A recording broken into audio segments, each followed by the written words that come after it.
नमस्ते मित्र, मैं दीपक। अभी मैं जनकपुर में हूँ और जनकपुर का सबसे कहिएगा तो बहुत अच्छा होटल, और इस होटल से अच्छा आपको जनकपुर में कोई होटल नहीं है।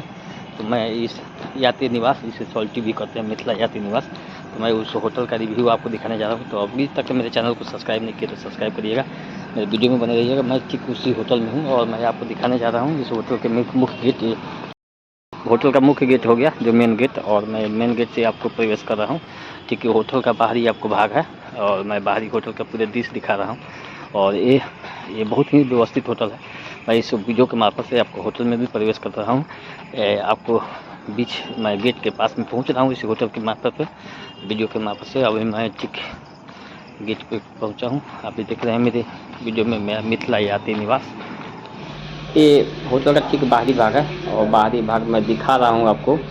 पीछे से जा रहा हूँ, अभी जो देख रहे हैं ये कंपाउंड है और कंपाउंड के भीतर में मैं जा रहा हूँ। ये रेस्टोरेंट है और ये सभा हॉल भी है इस जस्ट बगल में। और मैं अभी हम जो होटल का जो भीतर का जो बैठने का जो जगह है, बस जो यात्री लोग बैठते हैं सो एक दूसरे से बात करने के लिए, तो मैं उसी जगह पर अभी पहुँचा हूँ। उसका इंटीरियर व्यू आप देख सकते हैं कि कितना सुंदर माहौल करता है। और मैं यहाँ पे बैठा हूँ और मैं आपको इसके बाहरी आपको लुक भी दिखाता हूँ, जो मिथिला संस्कृति में भी झलक दे दिया। तो मिथिला संस्कृति में देखिए ये आपको जो इंजन में रखा हुआ है इसको।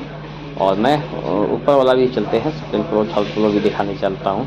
देखिए सेकंड फ्लोर थर्ड फ्लोर कैसा है, सब वॉल पेंटिंग लगा हुआ है, एक दूसरे से लग रहे हैं। और ठीक मैं बाहरी भाग की तरफ निकल रहा हूँ तो देख रहे हैं ये बाहरी भाग पे किस तरह से शीश महल की तरह लग रहा है। और ये जनकपुर का नामी होटल है और ये इसका ये सल्टी जिसको बोलते हैं नेपाल में, इसको मिथिला यात्री निवास भी बोलते हैं।